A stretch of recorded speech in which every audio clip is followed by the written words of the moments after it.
नमस्कार दोस्तों। Gujarat high court के अंदर पिछले 2-3 वर्षों में कई सारे पिटीशन डाले गए हैं ताकि गुजरात के अंदर जो प्रोहिबिशन लगाया गया है लिकर को लेकर, अल्कोहल को लेकर, इसको हटा दिया जाए। आपको पता होगा पिछले 70 वर्ष में यहां पर एक 1949 का एक्ट है गुजरात का, जिसको लेकर कंप्लीट बैन है। वहां पर लिकर जो है नहीं बिक सकता। ऑल्दो ये अलग बात है कि दूसरे राज्य से अगर कोई पर्सन आ रहा है तो उसको परमिशन होती है कुछ लिमिटेड अमाउंट में, फॉरेन कंट्री से कोई आ रहा है तो उसको अलाउड होता है, लेकिन गुजरात के जो लोग हैं वो यहां पर लिकर नहीं ले सकते। तो इसको लेकर पिटीशंस डाला जा रहा है हाई कोर्ट के अंदर कि आप इस प्रोहिबिशन को हटा दीजिए, सरकार ऐसा नहीं कर सकती। लेकिन मैं आपको यह भी बता दूं कि काउंटर पिटीशंस भी डाले गए हैं कि नहीं, जो सरकार कर रही है, सरकार ने जो बैन लगा रखा है वो सही है। तो इसको हम डिटेल से समझेंगे कि एग्जैक्टली चल क्या रहा है, हाई कोर्ट में कब तक क्या फैसला आ सकता है। काफी कुछ जानने को है, चलिए आगे बढ़ते हैं। अगर आप यूपीएससी की तैयारी कर रहे हैं तो इसके बारे में सारी जानकारी यहां पर डिस्क्रिप्शन में मिल जाएगी, वहां पर आप जाकर हमारे ऐप को भी डाउनलोड कर सकते हैं। सबसे पहले हम यहां पर यह समझेंगे कि एग्जैक्टली हुआ क्या है, हम क्यों इसके बारे में डिस्कस कर रहे हैं।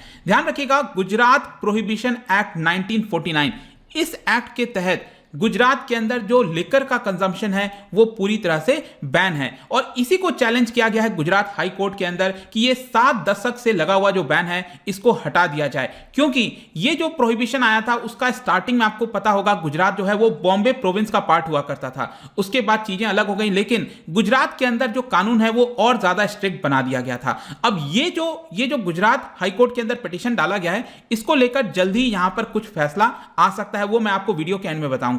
लेकिन सबसे पहले हम इसकी ओरिजिन देख लेते हैं। बेसिकली ये जो प्रोहिबिशन है गुजरात में वो कैसे स्टार्ट होता है, कौन से एक्ट के तहत होता है।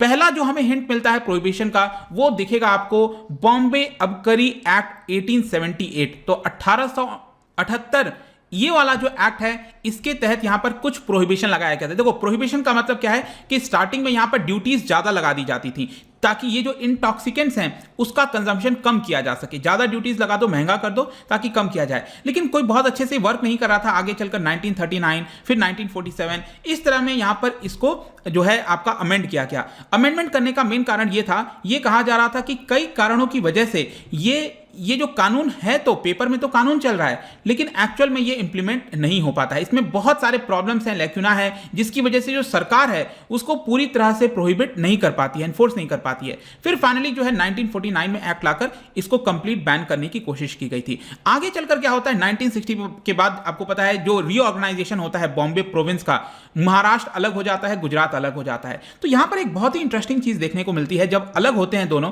तो महाराष्ट्र क्या करता है, वो ज्यादा लिबरलाइजेशन की तरफ बढ़ जाता है। लिबरलाइजेशन से मतलब है कि लिकर वगैरह जो वो बैन था ना, क्योंकि पहले तो एक ही हुआ करते थे, जो बॉम्बे अबकारी एक्ट 1878 वो तो पूरा एक ही था, बैन था। लेकिन महाराष्ट्र क्या करता है, अपने आप को ओपन करने की कोशिश करता है, इन्वेस्टमेंट वगैरह आए, बाहर से लोग आए, उसके लिए लिकर का कंजम्पशन अलाउ करना पड़ेगा, इसलिए महाराष्ट्र एक तरफ चला जाता है। लेकिन दूसरी तरफ जो गुजरात है वो और ज्यादा सख्त कर देता है कानून को। 1960 के बाद जो है और ज्यादा रिजिडिटी आ जाती है कानून के अंदर, और सिर्फ जो फॉरेन टूरिस्ट हैं उनके लिए ये जो प्रोसेस है वो आसान कर दिया जाता है कि फॉरेन टूरिस्ट आ सकते हैं गुजरात स्टेट में, उनको अलाउड होगा, लेकिन गुजरात के लोग नहीं ले सकते। और फाइनली जाकर मैं आपको ये भी बता दूं, 2011 में गुजरात प्रोहिबिशन एक्ट, इसका नाम बोल दिया जाता है। मैंने आपको बताया ना 1949 का जो एक्ट है गुजरात प्रोहिबिशन एक्ट, इसको बोलने लग गया। लेकिन क्वेश्चन ये आ रहा है कि सरकार ने बैन तो लगाया हुआ है काफी लंबे समय से, क्या ये अच्छे से वर्क कर रहा है। मैं आपको बता दूं कि गुजरात सरकार ने खुद इस बात को एडमिट किया है कि ये जो प्रोहिबिशन है वो अच्छे से वर्क नहीं कर रहा है, और इसी की वजह से सरकार ने खुद ही 2016 में वापस से इसको अमेंडमेंट किया, इसके अंदर चेंजेस लाने की कोशिश की और ज्यादा सख्त बना दिया ताकि गुजरात के अंदर इसका कंजम्पशन पूरी तरह से बैन हो सके। और सरकार का बेसिकली यहां पर यह कहना था कि जो महात्मा गांधी के प्रिंसिपल्स हैं, जो आइडियल्स हैं, उसके ऊपर वो कमिटेड हैं, उसको वो फॉलो करना चाहती है। और महात्मा गांधी का तो यही इंटेंट था कि ये जो लिकर है, ड्रिंकिंग लिकर का जो प्रॉब्लम है, इसको पूरी तरह से इरेडिकेट कर दिया जाए। तो सरकार ने हाई कोर्ट के अंदर यही बोला कि हाँ प्रॉब्लम्स तो हैं लेकिन हम इसको समाप्त करना चाहते हैं। अब मैं आता हूं दोस्तों कि यहां पर क्या क्या चैलेंज किया गया है। ये जो हाई कोर्ट के अंदर पिटीशंस डाले गए हैं गुजरात हाई कोर्ट में, कितनी बार डाले गए हैं। सबसे पहले मैं आपको बताऊं तो 2018 में जो वडोदरा के अंदर कुछ रेसिडेंट्स हैं उन्होंने पहला पिटीशन डाला था। 2018 के पिटीशन में यहां पर यह बोला गया कि 1949 का ये जो एक्ट है उसमें कई सारे सेक्शंस हैं जो कि सही नहीं है, जिस तरह से लिमिट किया जाता है चीजों को। साथ ही साथ बॉम्बे फॉरेन लिकर रूल्स 1953 उसको भी चैलेंज कर दिया गया इन सब के अंदर। आगे चलकर क्या होता है, लेटेस्ट यहां पर 2019 में 5 और पिटीशंस इसके अंदर डाले जाते हैं, 5 और डाल दिए जाते हैं और इस पूरे लॉ को चैलेंज कर दिया जाता है कि जिस प्रकार से पाबंदी लगाई गई है इसको हटाया जाए। लेकिन साथ ही साथ मैं ये भी बता दूं 2020 में 2 एप्लीकेशंस और डाले जाते हैं, अलाउ करने के लिए नहीं, यहां पर काउंटर पिटीशंस डाल दिए जाते हैं। कहने का मतलब है कि पहले इन लोगों ने जो पिटीशंस डाला था कि अलाउ करो, इसके खिलाफ यहां पर पिटीशन डाला है कि नहीं, यहां पर अलाउ नहीं करना चाहिए। जो सरकार कर रही है, जो बैन इंपोज लगा रखा है, वो बात सही है। तो हमें दोनों की बात सुननी पड़ेगी। जाहिर सी बात है कि जो लोग चाहते हैं कि अलाउ करना चाहिए, उनका यहां पर क्या कहना है, वो किस बेसिस पर कह रहे हैं, और उसके बाद मैं आपको बताऊंगा कि जो लोग इसको प्रोहिबिशन ही रखना चाहते हैं, जो लोग नहीं चाहते हैं उसको अलाउ किया जाए। तो सबसे पहले हम देखेंगे कि किस बेसिस पर कुछ लोग जो पिटीशन डाले हैं वो चाहते हैं कि इसको अलाउ किया जाए। उनका 2 मत है, उनका 2 रीजन है, वो आपको समझना है। पहला है राइट टू प्राइवेसी, और राइट टू प्राइवेसी अगर आपको पता हो 2017 में सुप्रीम कोर्ट ने अपने जजमेंट में बोल दिया था कि ये फंडामेंटल राइट है। तो राइट टू प्राइवेसी एक यहां पर तर्क दिया जा रहा है, और दूसरा तर्क दिया जा रहा है ऑन मैनिफेस्ट आर्बिट्रीनेस। अगर हम आर्बिट्रीनेस की बात करें, ये एक सबसे बड़ा ग्राउंड बताया जा रहा है। देखो, इसका सिंपल अर्थ ये हुआ, जैसे मैंने आपको क्या बोला था कि गुजरात के अंदर जो गुजरात के निवासी हैं वो नहीं कंज्यूम कर सकते, उनके लिए पूरी तरह बैन है, वो खरीद नहीं सकते। लेकिन कुछ शॉप्स आपको मिलेंगी, कई जगह आपको गुजरात के अंदर शॉप्स मिलेंगी जहां पर बाहर से कोई दूसरे राज्य से, उत्तर प्रदेश से, दिल्ली से, कहीं और का अगर आपके पास एड्रेस है, आईडी है, वहां से अगर आप आ रहे हो तो यहां पर लिमिटेड अमाउंट में आप खरीद सकते हो। उसमें भी कुछ दिन होता है, 15 दिन ऐसा करके।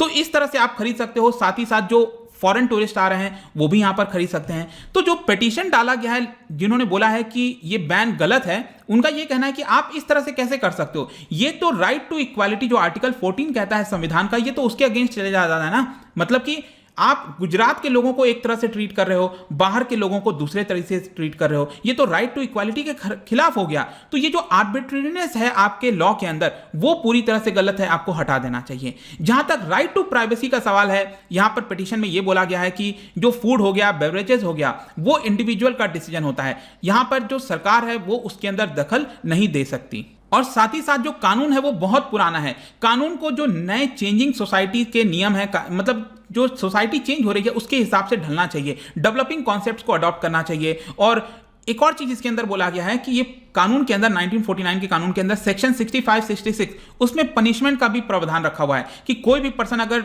गुजरात राज्य के अंदर ट्रांसपोर्ट करता है, उसको एक्सपोर्ट करता है, इंपोर्ट करता है, कुछ भी करता है, तो उसको यहां पर सजा दी जाएगी। तो ये जो पनिशमेंट की सजा है, ये सारी चीजें इसको डिलीट कर दी जाए। ये तर्क दिया जा रहा है जो लोग चाहते हैं कि बैन को हटाया जाए। लेकिन मैंने आपको बताया 2 पिटीशन और डाले गए थे जिसमें बोला गया कि नहीं, बैन रहना चाहिए। उनका यहां पर क्या कहना है देख सकते हैं। वो ये कह रहे हैं कि जिन लोगों का कहना है कि अल्कोहल पीने से यहां पर वो घर में पिएंगे, ये प्राइवेसी का मामला है, तो जो 2 लोग इन्होंने पिटीशन डाला, उनका ये कहना है कि ज्यादातर जो क्राइम्स हैं वो क्लोज डोर्स में ही होता है, घर के अंदर ही होता है। और ये बात काफी हद तक सही है। आपको पता है कि घर के अंदर जब काफी अक्सर जो मेन हैं जो शराब पीकर आते हैं, अपने बीवी बच्चों को मारा जाता है, तो बहुत सारे डोमेस्टिक वायलेंस के क्राइम्स हम सबको पता है। इसमें कई सारे जो एग्जांपल्स हैं वो भी दिया गया। जो ऑर्गेनाइजेशन ने पिटीशन डाला था उन्होंने कहा कि निर्भया वाला आप गैंग रेप केस देख लो, जेसिका लाल मर्डर हो गया, उन्नाव रेप हो गया, सूरत में माइनर के साथ यहां पर रेप किया गया। ये सारी चीजें यहां पर अल्कोहल से ही लिंक्ड आपको देखने को मिलेंगी। और साथ ही साथ यहां पर एक और चीज बोला गया पिटिशनर के द्वारा कि हमें इस पर बैन लागू रखना चाहिए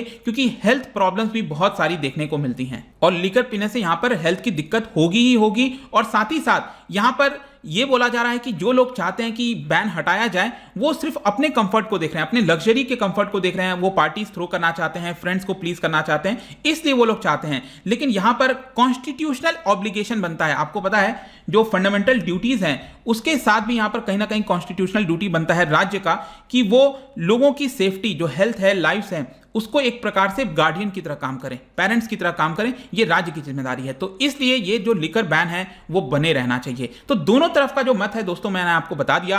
अब क्वेश्चन ये आता है कि नेक्स्ट क्या होने वाला है, what is going to happen next. देखिए जो डिविजनल बेंच है हाई कोर्ट के अंदर जो ये पिटीशन के बारे में सुनवाई कर रही है, सबसे पहले तो अभी वो ये डिसाइड करेगी कि क्या उसके पास पावर है ये सुनवाई करने के लिए। मतलब गुजरात हाई कोर्ट का शायद 2-4 दिन में आपको फैसला सुनने को मिल सकता है कि वो ये डिसाइड करेंगे कि क्या गुजरात हाई कोर्ट सही प्लेटफॉर्म है जहां पर इस केस को सुना जा सकता है। अगर वो सुना जा सकता है तब तो उसको फर्दर लागू किया जाएगा, उसको फर्दर सुना जाएगा। लेकिन अगर यहां पर वो कह देते हैं कि नहीं, हम सही अथॉरिटी नहीं है क्योंकि ये बॉम्बे प्रेसिडेंसी से रिलेटेड ये वाला कानून है 1949 का, उस केस में यहां पर जो पिटिशनर है वो सुप्रीम कोर्ट जा सकते हैं, सुप्रीम कोर्ट में जाकर चैलेंज कर सकते हैं कि जो बैन लगा है ये गलत है, इस बैन को आप हटाइए।